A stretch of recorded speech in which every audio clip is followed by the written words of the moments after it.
সম্মানিত সভাপতি সেলিম ভাই, সঞ্চালনে আছেন আল্লাহ হোসেন বিপ্লব এবং প্রধান অতিথি এবং আমাদের এই আজকের অনুষ্ঠানের মধ্যমণি ঢাকা 2 থেকে পরপর 4 বার নির্বাচিত সংসদ সদস্য, বাংলাদেশ আওয়ামী লীগের প্রেসিডিয়াম সদস্য অ্যাডভোকেট মোহাম্মদ কামরুল ইসলাম এমপি।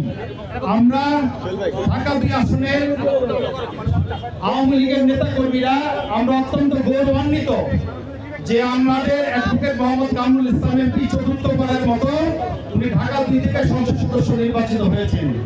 আমি আমার ব্যক্তিগত পক্ষ থেকে এবং এলাকাবাসীর পক্ষ থেকে উনাকে অভিনন্দন জানাই।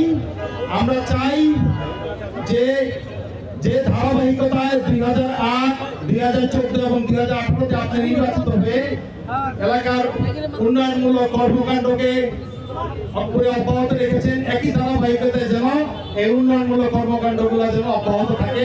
আমরা আপনাকে আবার অভিনন্দন জানাই। সবাইকে ধন্যবাদ। খুদা হাফেজ। জয় বাংলা, জয়